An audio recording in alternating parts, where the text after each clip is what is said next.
বাহ, এবার দেখি টমেটোগুলো খুবই বড় হয়ে গেছে। আর টমেটোতে তো একেবারেই পুরো বাগান ভরে গেছে। যাই, ঝুড়ি করে টমেটোগুলো বাজারে নিয়ে গিয়ে বিক্রি করে আসি।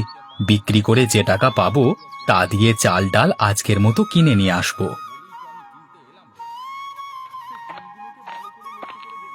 ওগো, কোথায় যাচ্ছো? একটু দাঁড়াও তো।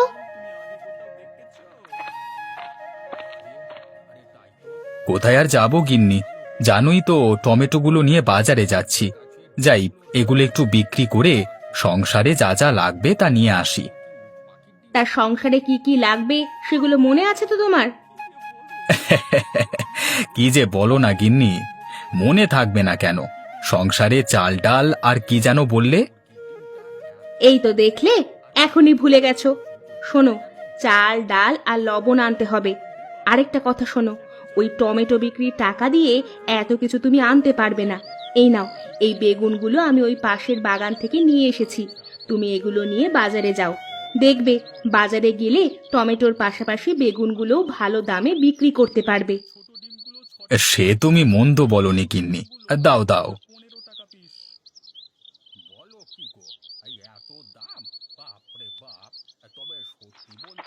আরে তপন বাবা যে, তা মাথায় করে ঝুড়ি নিয়ে কোথায় যাচ্ছিস? আর বলো না বুড়িমা, বাজারে যাচ্ছি টমেটো আর বেগুন বিক্রি করতে। আমাদের বাড়ির পাশের উঠানে টমেটো আর বেগুনের বাগান করেছিলাম বুঝলে। সেখানে অনেক টমেটো আর বেগুন হয়েছে, সেগুলোই বিক্রি করতে বাজারে যাচ্ছি। কি, টমেটো আর বেগুন? ইস, বেগুন ভাজা আর টমেটো ভর্তা কি যে ভালো লাগে, সে আর তোকে বলে বোঝাতে পারবো না। বলো কি বুড়িমা, তোমার তাহলে টমেটো আর বেগুন অনেক প্রিয়? আচ্ছা দাঁড়াও, আমি তোমাকে কিছু টমেটো আর বেগুন দিচ্ছি। আমার কাছে এখন কোনো টাকা পয়সা নেই তো বাবা। আমি তোর থেকে বেগুন আর টমেটো কিনতে পারবো না যে। কি যে বলো না বুড়িমা, তোমার কাছ থেকে আমি টাকা কেন নেব বলো তো? এগুলো তো আমার বাগানের সবজি, তাই তোমার থেকে আমি কোনো টাকা নেব না। তোমাকে আমি এগুলো এমনিতেই দিচ্ছি। আরে, টমেটো আর বেগুনগুলো তো দেখতে খুবই বড় দেখাচ্ছে। শোন শোন তপন, আমি কিন্তু তোর এই টমেটো আর বেগুনের দাম পরে দিয়ে দিব। তুই তাহলে এখন বাজারে যা। বেশি দেরি করলে আবার বাজারের হাট ধরতে পারবি না যে। হ্যাঁ বুড়িমা, তুমি ঠিকই বলেছ। তাহলে এবার আমি যাই গো।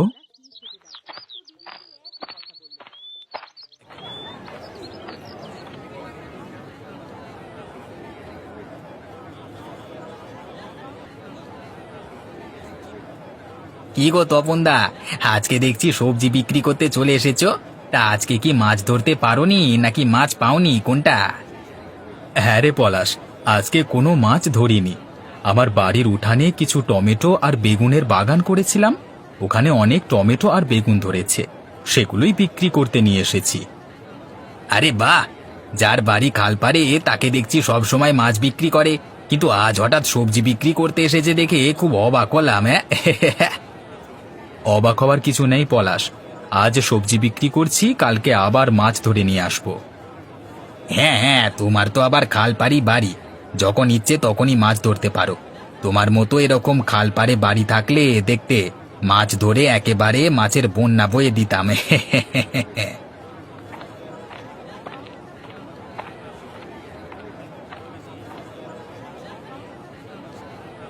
এই যে দাদা, এই মাছের দাম কত? আগে দাম তো 200 টাকা কিলো। বলুন আপনাকে কত কিলো দেব? কি, 200 টাকা কিলো? না না, অত টাকা দিয়ে কি আর মাছ খাওয়া যায় নাকি? আরে ওই তো কিছু টমেটো আর বেগুন দেখছি, আজকে টমেটো ভর্তা আর বেগুন ভাজা খাবো, আজ আর মাছ কিনবো না। এই যে দাদা, আমাকে 1 কিলো টমেটো আর 1 কিলো বেগুন দিন তো। আগে ঠিক আছে মশাই, দিচ্ছি, একটু অপেক্ষা করুন।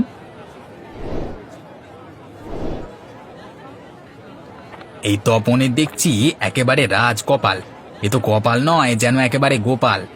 এই বেটা কাল মাছ নিয়ে আসে, সেই মাছ সাথে সাথে বিক্রি হয়ে যায়। আবার আজকে কিছু সবজি নিয়ে এসেছে, সেই সবজিগুলো আবার মানুষ হুমড়ি খেয়ে কিনে নিচ্ছে।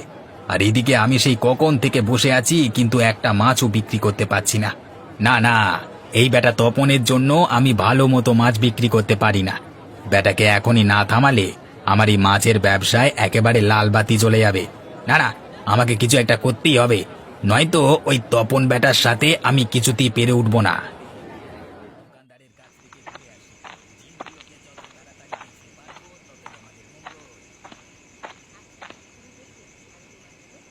তা গিন্নি, আজ কি রান্না করেছো? আজ তো বাজার থেকে চাল ডাল আর লবণ ছাড়া কিছুই আনতে পারিনি গো। তাতে কি হয়েছে শুনি?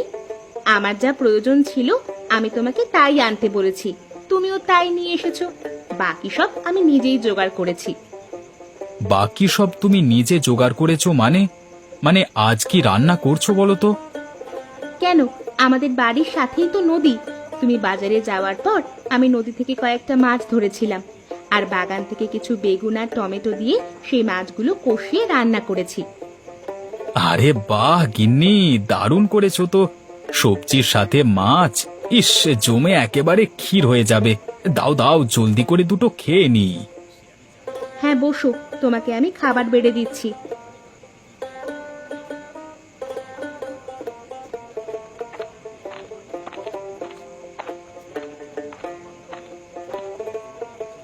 এই তো, এই তো বেটা তপনের টমেটো বাগান। প্রথমে টমেটো বাগানটা নষ্ট করব, তারপর তপনের বেগুন বাগানটা নষ্ট করব। দাঁড়া বেটা তপন, তোর টমেটো আর বেগুনের বাগানের 12টা আমি এক্ষুনি বাজিয়ে দিচ্ছি। দেখবো কাল তুই বাজারে কি বিক্রি করতে যাস।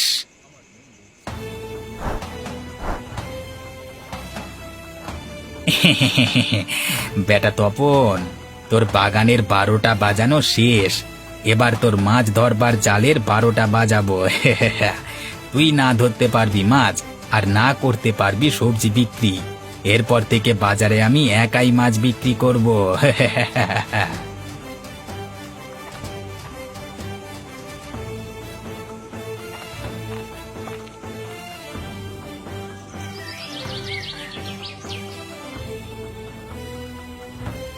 হায় হায়, এ আমাদের কি সর্বনাশ হয়ে গেল গো! এসব আমাদের কি হয়ে গেল! এখন থেকে আমাদের সংসার কিভাবে চলবে গো? আমাদের যে সব শেষ হয়ে গেল। কেঁদো না গিন্নি, কেঁদো না। যা হবার ছিল তা হয়ে গেছে, এখন কেঁদে আর কি হবে বলো? দেখি নতুন কোনো একটা ব্যবস্থা করতে পারি কিনা। ওগো, ওগো, তুমি নতুন ব্যবস্থা কিভাবে করবে গো? আমাদের হাতে তো অত টাকাও নেই যে নতুন একটা জাল কিনবো। টাকা পয়সা ছিল না বলেই তো এই খাল পাড়ে এসে বাড়িটা বানিয়েছিলাম। এখন যে আমাদের সব শেষ হয়ে গেল গো!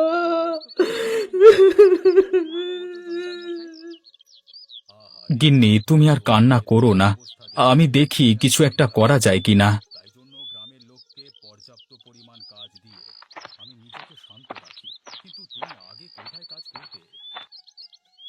কি রে তপন বাবা, কেমন আছিস?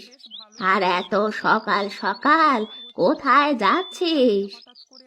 আর বলো না বুড়িমা, আমার সব শেষ হয়ে গেছে গো, সব শেষ হয়ে গেছে। আরে আরে, কাঁদিস না বাবা, কি হয়েছে আমাকে খুলে বল।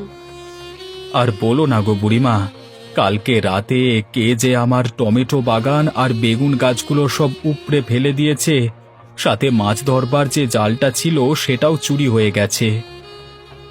এসব এসব তুই কি বলছিস তপন? তোর ওই খাল পাড়ের বাড়িতে কোন চোর গিয়ে এসব করলো? না না, এটা চোর হতে পারে না, এটা নিশ্চয়ই তোর কোনো শত্রুর কাজ। শত্রু? কিন্তু আমার তো কোনো শত্রু নেই বুড়িমা, কে করবে এই কাজ? শোন তপন বাবা, চোর হলে তোর জাল চুরি করেই সে পালিয়ে যেত। কিন্তু বেগুন গাছ আর টমেটো গাছ উপড়ে ফেলতো না। তুই একটা কাজ কর, আমার ঘরে একটা জাল আছে, ওইটা দিয়ে তুই মাছ ধর। আর তোকে একটা বুদ্ধি দিচ্ছি, এখানে আয়। ঠিক আছে জমিদার মশাই, আমি না হয় আজকে বিকেলে আপনার সাথে দেখা করছি।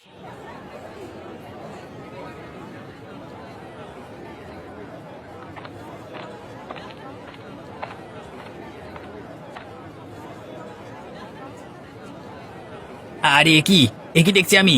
তপন দেখছি আজও মাথায় করে বাজারে মাছ নিয়ে এসেছে বিক্রি করতে। কাল রাতেই তো আমি ওর জালটা চুরি করে নিয়ে এসেছি, তাহলে ও মাছ ধরলো কিভাবে? না না না, আজ রাতে গিয়ে তো দেখতেই হয় বেটা নতুন জাল কোথায় পেলো।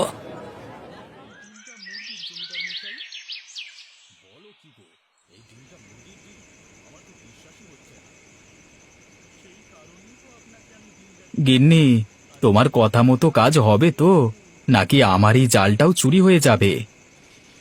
আরে না না, তুমি এত চিন্তা করো না গো, দেখবে আমার বুদ্ধি ঠিক এই কাজে দেবে। এখন তোমাকে একটু সজাগ থাকতে হবে, বুঝলে?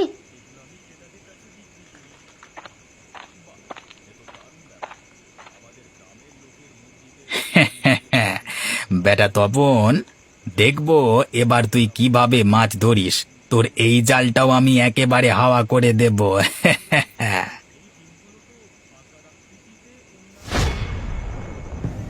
ওরে বাবারে, মরে গেলাম রে, গেলাম রে।